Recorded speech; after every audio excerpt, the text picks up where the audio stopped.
Hello and welcome to Folio Weekly Magazine. I'm Rob Nicholson. Today it is an honor for me to welcome somebody who I have admired for over 30 years, playing his records on the radio and just watching his movies and television shows. Mr. Chris Isaak, welcome to Folio Weekly Magazine. Hey Rob, how you doing, man? It is great to talk to you. We are excited about you're getting ready to come to town here in Jacksonville at the world-famous historical Florida Theater with a Christmas show. But I wanted to touch real quick back in the day when we got on the phone. You had mentioned we've been doing this a long time, and that is for sure. I started off playing your records, Blue Hotel. Somebody's Crying. It took a minute to get up to Wicked Game. Yeah. 13 albums, and just could you talk a little bit about your career? Because I've got some readers and listeners who they're just getting introduced to you for the first time. Could you talk a little bit about where things started? It started off as that I just loved music so much that I had gone to college. I had been in Japan boxing, and when I was over in Japan boxing, I found a record over there that changed my life. It's so strange, but in Japan, I found they had a re-release of Sun Sessions, Elvis Presley Sun Sessions. And I had found 145 of Elvis on Sun Records. But when I was in Japan, I was walking down the street one day, I looked in this record shop and it said Sun Sessions, Elvis Presley, and I went, what? He did a whole bunch of records out of this place? And I bought that album, and I brought it home, and it had, what did it have on there? It said, I'll never let you go, 'cause I love you. I'm so sorry for things I made. That was the first one I had heard, and I went, he had 12 other, songs out of Sun on this record, and I just went, I played that thing night and day, and at the time I was boxing for Aoyama Gakuen University. I had a flat top, and I told my coach, I'm letting my hair grow out greasy, and I had it, trying to make it look like Elvis in the records, and my coach said, everybody's got to have a flat top. I said, I can't do it. And he said, well, you're doing good in boxing, so I'll let your hair be long as you keep winning.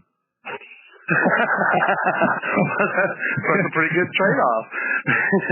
So I went into every boxing match like, if I lose, I got to cut my hair. I'm not losing. But so then when I came back to the States, I got out of university and all my friends were getting good jobs. A sidebar on that, I got recruited for the CIA. Really? I don't think I ever talked to anybody about this, but at my college, they had a guy come, they had like recruitment day, but I spoke Japanese a little bit. Skoshi Nihongo hanashimasu, keredomo susumi no nameda Nihongo. A little bit of Japanese I speak. Parrots here. But the CIA, I guess, wants people who speak Japanese. That's a plus for them. They wanted college kids, and they looked at me and went like, he's clean cut. He looks like one of us.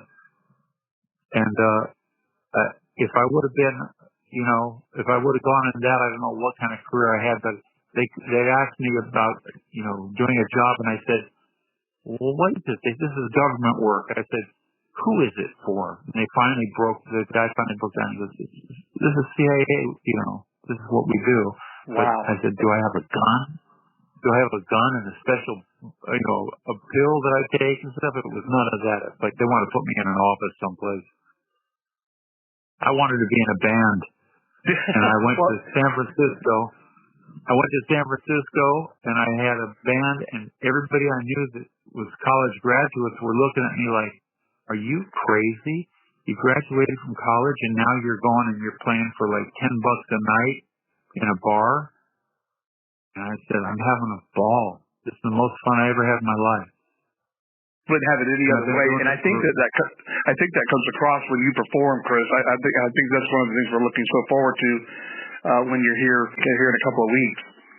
Wicked Game. It was a game changer. It had been out for a little while.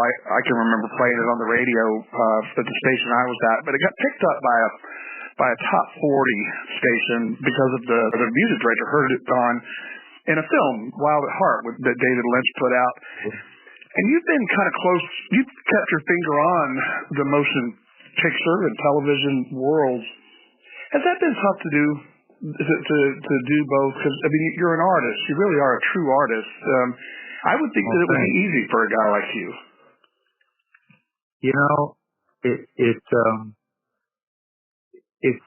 I've done films and I've done parts in films and things, but I never lost sight of the thing that my main thing is I'm a singer and a songwriter in a rock band, and I just love making music.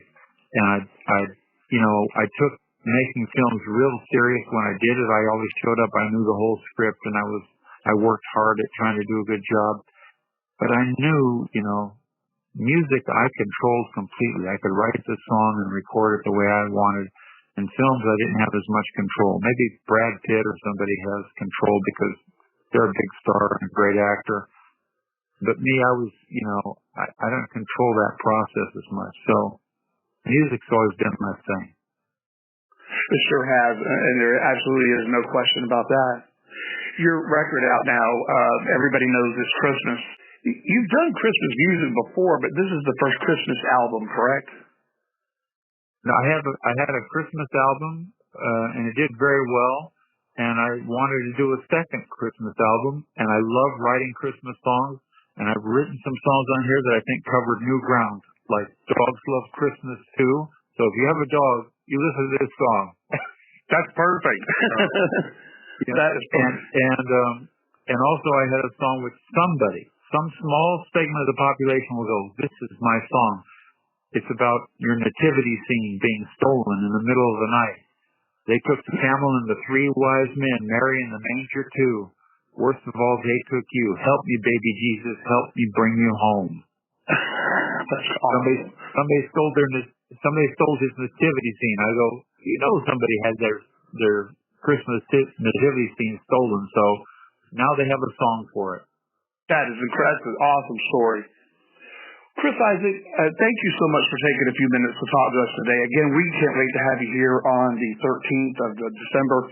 Again, you're going to be at the historic Florida Theater, which I think you have played there before. It's going to be good. We're going to dress up, and we show up on time. That is one thing. I hate keeping people waiting. I hate when you go to a rock show and they come on an hour late. Never. It's no good. It is no good. But no, you're right. I've always noticed, man, when you're supposed to be there, you are there. Well, again, I know you got to get the rehearsal. Thanks again for taking the time to talk to Folio Weekly. Chris, we'll see you on the 13th, and can't wait till then.